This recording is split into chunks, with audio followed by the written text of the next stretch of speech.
Dear friends and members of the KITION Planetarium Observatory, welcome to our online science cafe, to another online science cafe, as we usually do every last Tuesday of every month. Thank you for joining us today. This session will be recorded and it will be posted again on our YouTube channel for you to be able to see it at your free time. Tonight we have a special guest all the way from Ukraine. Our guest speaker tonight is called Artem Mirgorod, and it's a great honor, Artem, to have you with us. Good evening. Hello. Mr. Artem Mirgorod is an amateur astronomer and astrophotographer. During this online science cafe, he will share with us his skills and experience in astrophotography.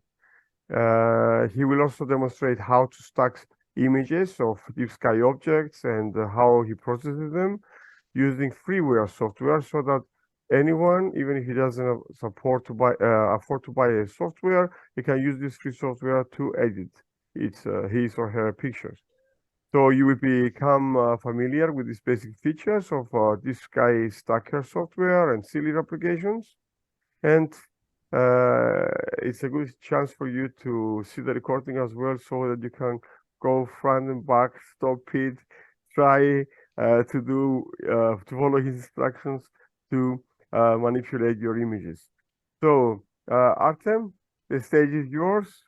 Feel free to share your images and your presentation, and we will be glad to hear your presentation. Okay, yeah, thanks. And before we start, I would like to say thank you to organization team for inviting me to this awesome event. Yeah, I will be glad to share my knowledge and experience in astrophotography and show you how to process your images.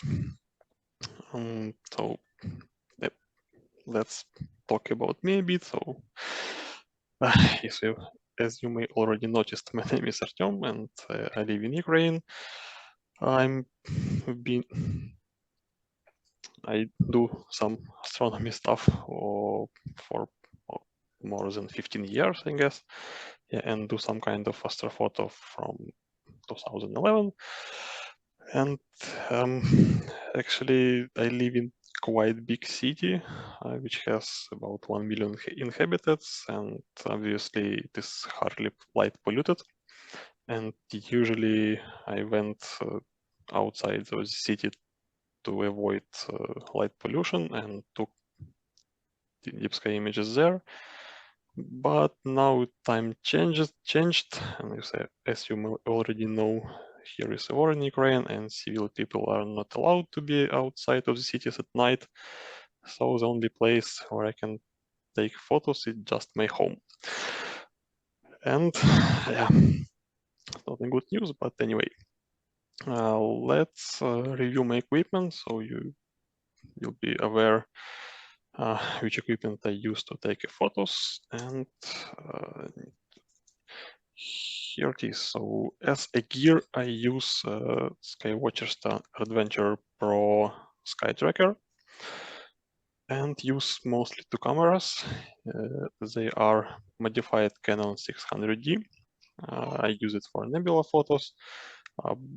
By modified, I mean that the standard Canon infrared filter was replaced by filter which pass H-alpha wavelengths. So, as you may know, that ionized hydrogen is the most widespread chemical element in the universe. So, lots of nebulas consist of this element. And we need to change our filters to make our camera to see these wavelengths and to increase the contrast of our nebulas.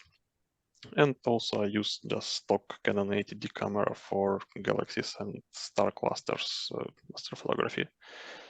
And as lenses, I mostly use the Soviet 135mm lens, which is called Jupiter 37A, whatever. It's 135mm, which is a great lens for, let's say, wide field astrophotography of some big nebulas like Rosetta, North America, California, and etc. Also, sometimes I can use 50 millimeters lens for more wide field astrophotography, and I can use this big lens, which is Sigma 150 to 600, to take some close-up galaxies or star clusters. But I actually didn't use it for often. The most popular lens for me it's 135 and 50 millimeters. Also, to somehow reduce light pollution effect, I use filters. I mean, one filter. It is Optolong CLS filter. It's clip-in, so it means I can use it. It installs directly in camera, not on the lens, and it significantly increase contrast, and nebulas will appear better. Actually, my interests not only deep sky imaging. I have also Dobsonian telescope and Coronado, and I like to take photos of everything. So planet, lunar, solar, deep sky, etc. And let's review a bit software which I will use today. It's, as already been mentioned, Deep Sky Stacker. I use it for calibrating, alignment, and stacking. Then I will use Serial for color calibration and background extraction. The benefit of those two programs that they are free and available for both Mac and Windows. So Deep Sky Stacker can be downloaded directly from developer site, from GitHub page, and Serial also some there. If you would like to reduce amount of stars on your image, or you would like to process separately nebula and stars, you can use StarNet software. It can remove all stars from your image, and you can process them separately. And we are close to start our practical part.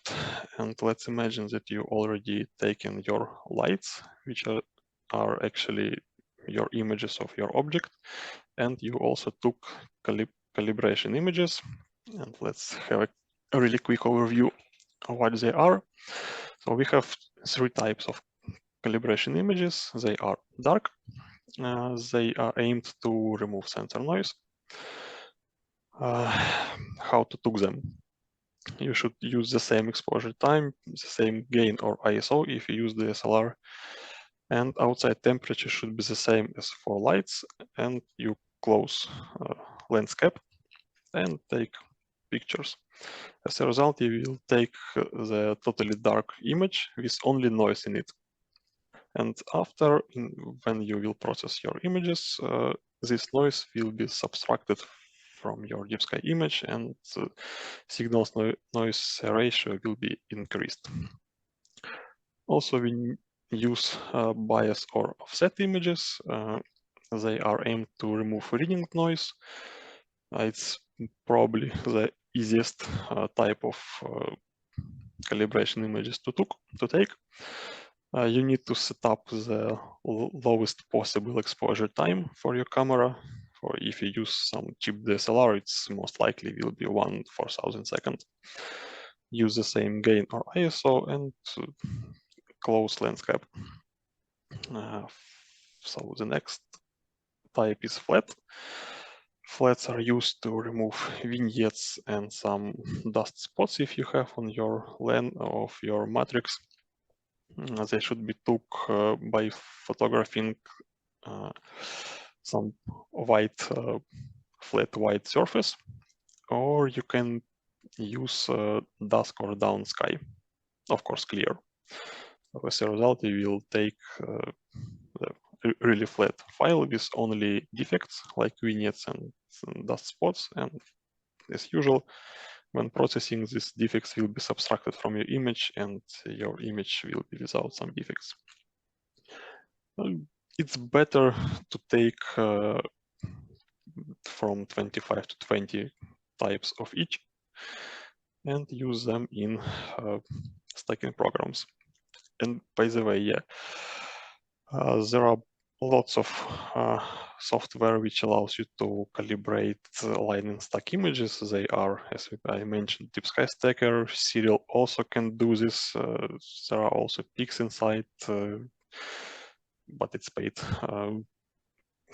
Iris, but it's too hard. But anyway, for me, I decided to use Deep Sky Stacker in Serial, and I get a result which is good for me. And let's start practical part. Okay, do you see the file Explorer? Yes. Perfect. So I prepared several folders. As example, I decided to show you the Rosetta Nebula, which I took back in 2019. And here is I have 75 lights. So each frame looks like here. And there are 75 such images. Also, I have folders for calibration images, like for darks, flats, and biases. And let's select them all. So firstly, we need to open picture files and select all our lights. And don't forget to click check all button. And we see that we have light frame 75. Then go step by step, add dark files. Dark folder, let's took them. We select the dark frames, let's select flats. And offsets, bias folder. And we're ready to go, but before let's review settings of this software.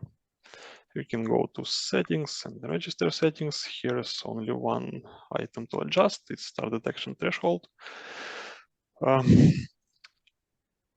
So anything you need to do that the less stars you have on your image, the less number should be set. If you have lots of stars, like some wide field astrophotography of Milky Way, you should move the slider to the right. It will decide how to select stars. So how many stars Deep Sky Stacker will register. And of course, it will use for further alignment. They usually use some value like this. And stacking settings. How we will compose the final result. So here is standard mode, some mosaic mode, and we have really great preview which settings, what does its settings mean. Or we can use intersection mode, so we have shifted images, so we can use just the center. Drizzling you don't like to use, it means drizzling to X means we increase our image twice, respectively 3 times drizzling will increase our image resolution 3 times, but we don't need it. I usually use standard mode. Then we should select which type of stacking use for each type of frames, for light, dark, flat, and offsets. For light, I advise to use kappa sigma clipping with some default values. This method will remove from your image all unexpected things. For example, trails from satellites, probably from airplanes, or some wires, etc. So let's see some example. If we open some of my images.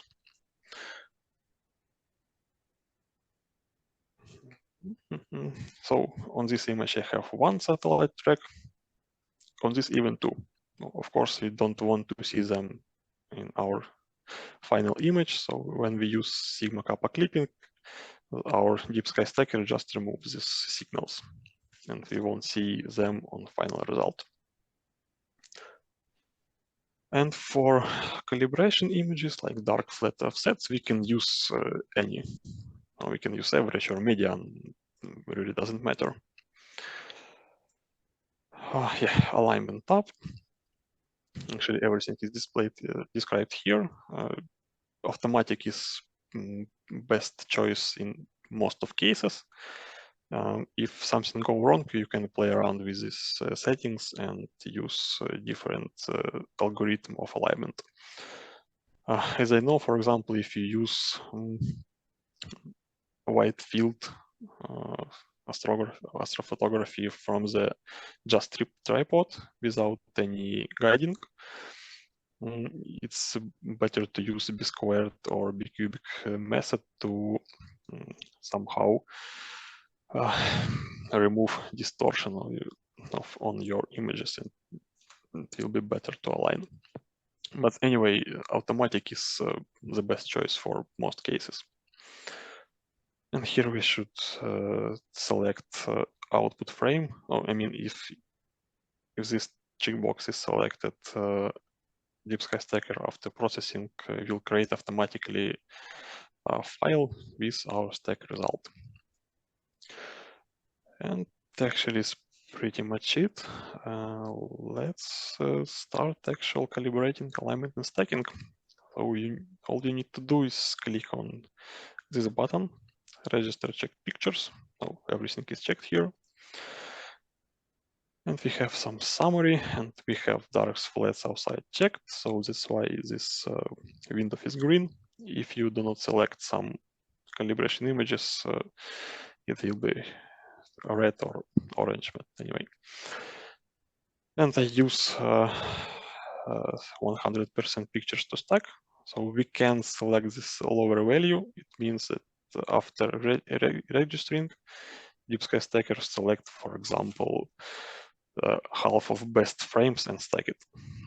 But I usually use 100%. It's okay for me.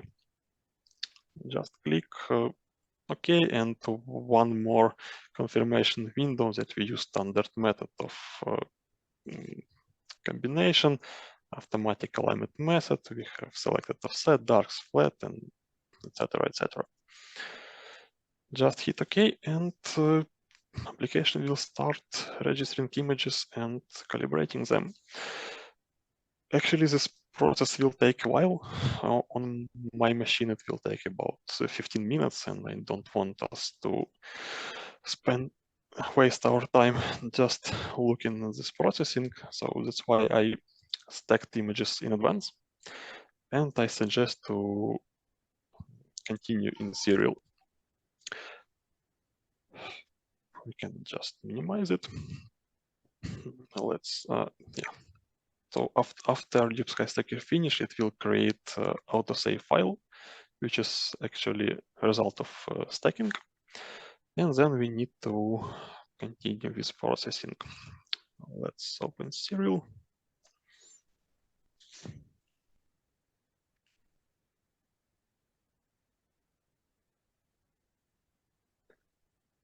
And because Deep Sky Stacker use all 4 processors of my machine, it will take some time. Yeah, here it is. And let's just drag and drop our image here. You see that everything is dark. It can be a bit confusing, but don't worry, it's okay. Deep Sky Stacker saved 32 bits file, and it contains lots of information. And yeah, we have linear mode here. It means that we show the whole 32 bits file. And to have some preview, it's a good choice to select auto stretch. So histogram will be stretched a bit, and it's a bit better. And what we can see here, we can see the red background. It's because I have a modified camera and white balance is shifted to a red spectrum. And I took this photo in light polluted place, so I really have a bright background. And now let's try to fix it. Actually, yeah, we have RGB preview here, and we can preview all our three channels, like blue, green, and red. So as you can see, red is brightest one because of changed filter and light polluted area. Well, first of all, I'd like to correct the colors. But before start, let's crop a bit. Just use left mouse button to select area. We need crop it to avoid these edges to be used in calculations because usually they have the worst quality. So let's just remove them. Right click with your mouse and click crop. Great. Now to correct color, we have to go to image processing, color calibration, and color calibration window. Here we should set two references, background reference and white reference. Using Ctrl and wheel on your mouse, we can change the scale. And we need to find some area with only background, without nebula and without stars. Let it be something like this. Now we hit here, use current selection. So these values are pre-filled. And click background neutralization. Something changed. Okay, and now let's select white reference. So we need to select ideally the white star. And select star and a bit area around it. Again, click use this selection and hit apply. Picture change, but not dramatically. Let's close it and see RGB preview. It's quite better. We see our nebula and see background. But again, background is not flat. We have some dark red for anything dark and bright. So the next step is to extract the background. Let's go to red channel, but you can do it in any channel. But it's better to use those channels when you see the actual nebula. And need to image processing background extraction. You can play around with these sliders, but you can just click generate button, and our application will set background points. So what we need to do here? We need to select only background and do not select the nebula. So our automatic algorithm selected some areas in nebula, so we need to remove it by a right click. So here we have one more nebula and 1 point, so let's remove it also.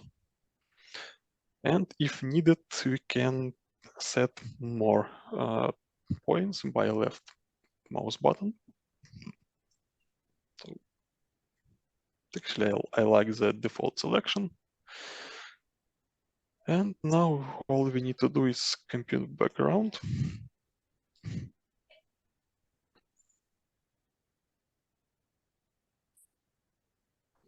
Yeah, as you can see, our background became much more flat. And don't forget to click apply button. Let's go back to our RGB preview and we see the perfect background and our nebula. And don't forget that we here have only preview in auto stretch mode. So to see actual nebula, I mean to save our file, we need to go back to linear mode and do some histogram stretch. to do this, we have to go to Histogram Transformation. So we have a lot of information here, and we need to reveal our nebula. So just use mid-tone slider and move it to left. Became a bit better. Okay, click apply to update our histogram and move it again. And we can move darks.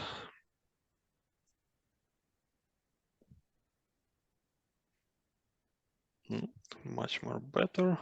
Click apply. Okay, and let's move again mid-tones.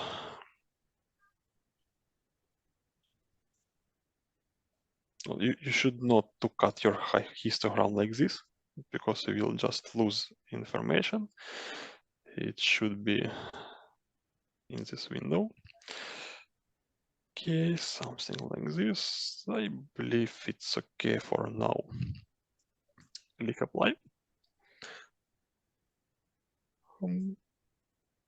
And actually that's it from serial perspective. We can save our file, but before I need to rotate it a bit because serial open file in some weird way.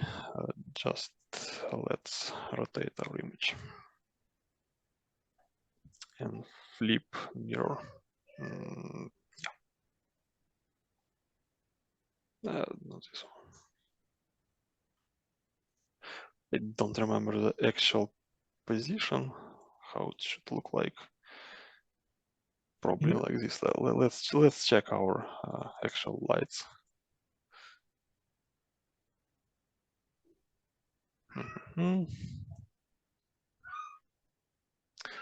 Okay, let's see. Yeah, it's okay. Yeah, the same. Yeah. See. Perfect. And let's save our file.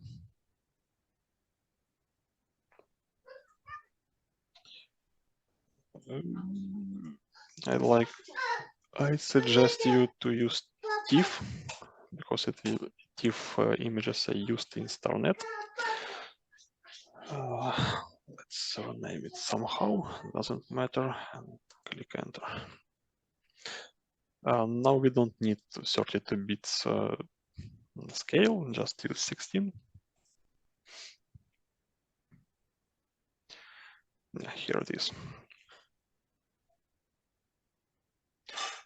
It's already a pretty good result, but I don't like the huge amount of stars here because Rosetta Nebula is located near the Milky Way, and behind the stars it's the nebula revealed not so good. So let's try to make stars less. Deep Sky Stacker still working. Okay, so next step we need is open StarNet application and application folder and move our result here. We don't have much time. Okay. And this process also will take a while, but we have to wait. Okay, it's pretty simple user interface.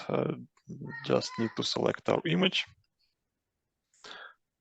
Select new name for output file. Let it be no stars. And just run. Of course, this step is not required. So we have already a fine image with great background and nebula. So, but as you can see, there are lots of stars, and I'd like to emphasize the contrast of this nebula. Yeah, it's understandable. So now we are coming to artistic effect. Yeah, sure. We're not talking about science photo here. Yeah, for science, I believe they use only this red, green, and blue, and finish. Everything is black and white, and they don't care about the final result if you will stacks. Sure. Just special astrometrical filters. So the first stage, the first program is making all stars to aligning all stars together. Yeah. So we just align all our images, calibrate them, and stack together to significantly increase the signal noise ratio. And by the way, while we are waiting, I can describe you that there are one more tool to remove stars from image. It's Star Exterminator. It's not standalone application, but it's plugin either for Photoshop or to PixInsight, but it is paid. As for me, it works a bit better. I use the trial version to try it. It works a bit better than StarNet, but I didn't decide yet buy it or not. So StarNet for me is also enough. And what is exposure of each slide? We use 75. Yeah, I used 1 minute exposure with ISO 3200. 3200. Yeah. 1 minute. So it's almost 2 hours. Oh, yep. Checking if that I'm not mistaken. So now we are using the StarNet. Yes. The reason is to remove the stars we don't want around the nebula. Even if there is a civilization there, it will be removed. Actually, at this moment, when StarNet works, I did not catch the option how to choose how many stars to be removed. There are no options, so it removes all. I see. Oh yeah, it's pretty easy application. You just open it, select file, and click run. Okay, so there will be no stars left at all. At all, yeah. So even is a star cluster inside Rosetta. Yes, yeah. But don't forget, we will bring them back.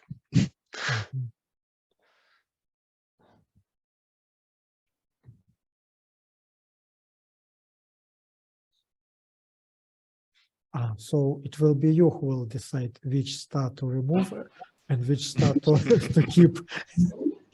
Yeah. Yeah. You may feel yourself like creator. Yeah, definitely. And how long usually it takes to work out the photo with these programs? I mean, from the moment when you start to the moment when you are satisfied with Photoshop. Most probably depends on the image and how big is the file, yes? Yeah, it depends, how many files you have to process, and And maybe on inspiration as well. Definitely. So sometimes I can process image, see the result, and I don't like it. And next day I rework it and try to do it more satisfactory for me. Artem, so looks like it's done, and let's see the results in this folder. Artem, the procedure that you did before with the other software, with the remove the histogram or changing the filters and enhancing the background, couldn't be that done with Photoshop as well, or is more precise this software? It's enough for me. Okay. Okay, so here we see actually nebula and background only, and some remnants of our stars. And that's why I said the Star Exterminator a bit better. I see the bright star, which was at the right, near the cursor. So only ghost of it left. Yeah. and that's why I mentioned the star exterminator, which removes them totally. It's yeah, really a bit better. Okay, so now we need to open Photoshop.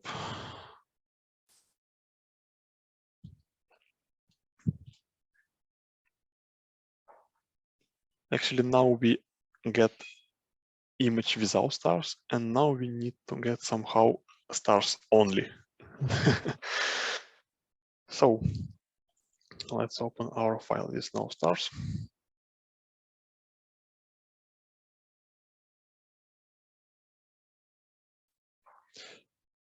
And above it, let's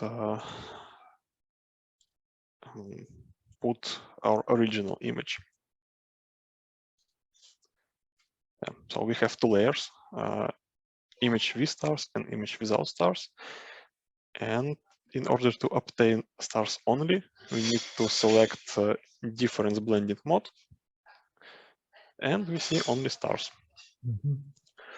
Perfect. We can process them separately. Now let's merge layers.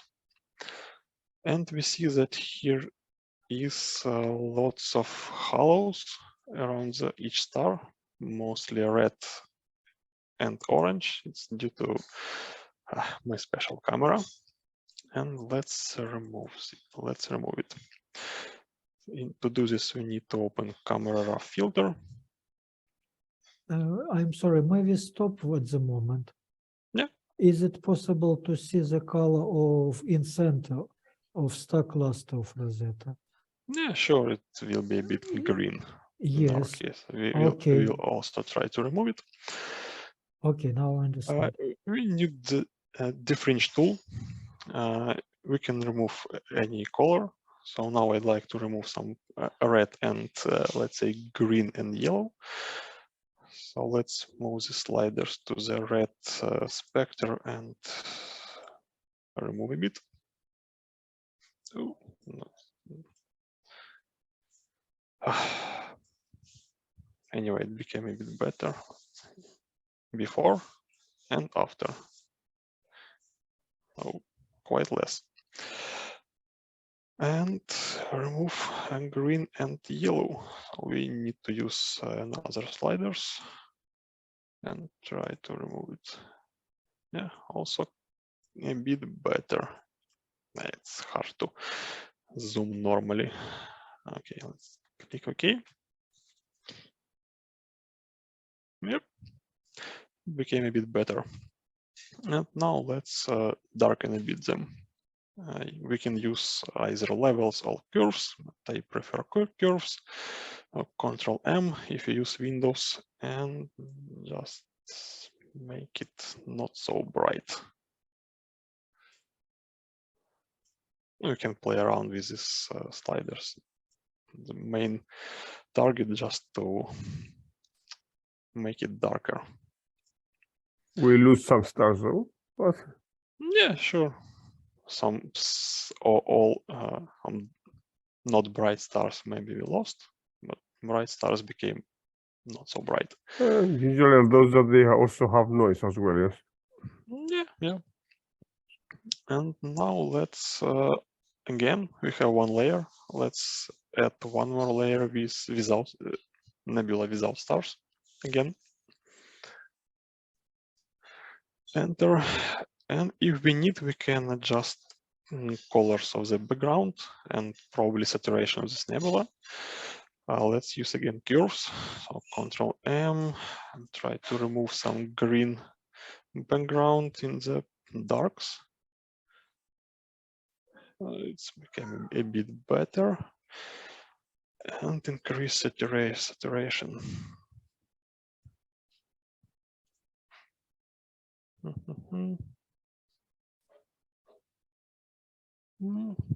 Much more better for the nebula. It's too hard.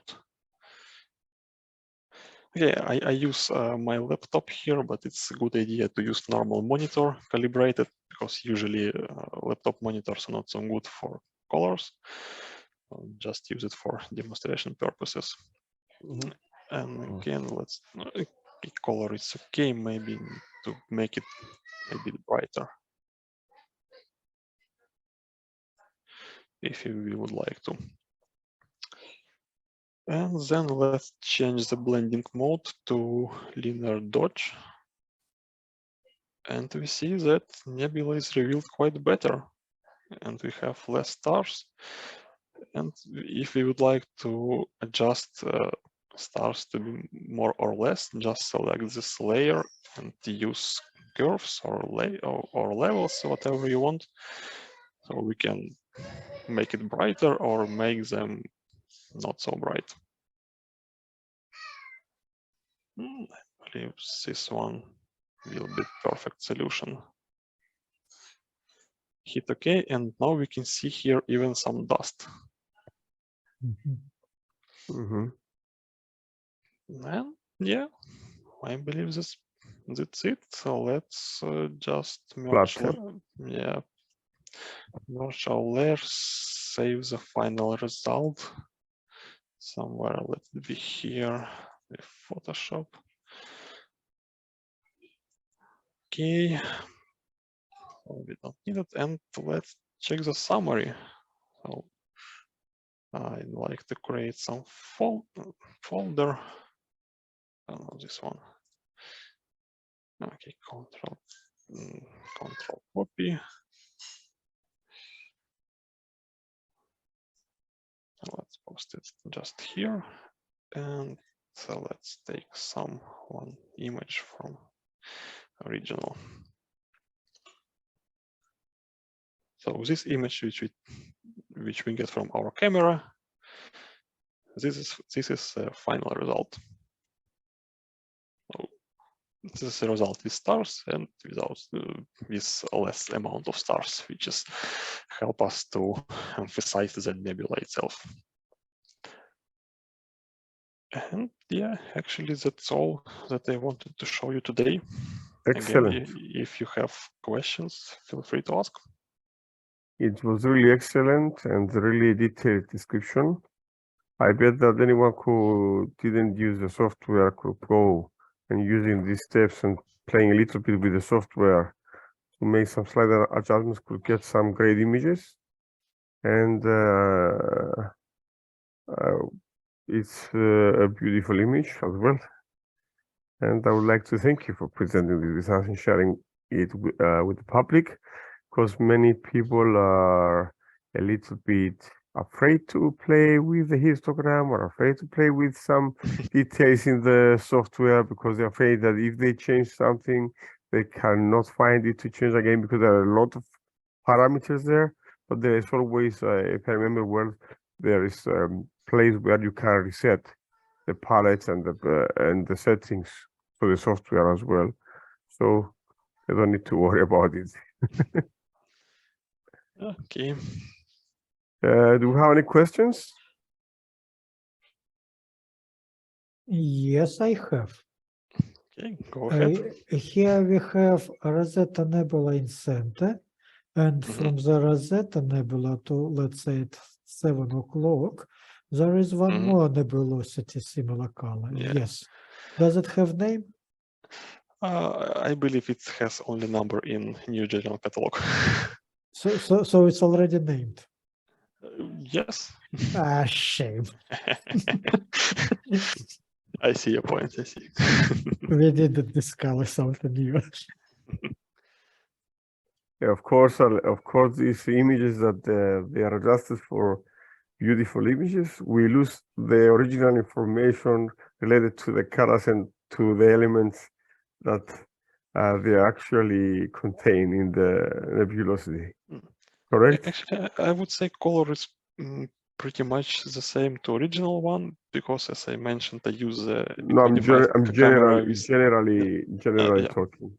Because we see a lot of images on the internet with people that they buy gear without knowing, for example, anything about astronomy or the elements.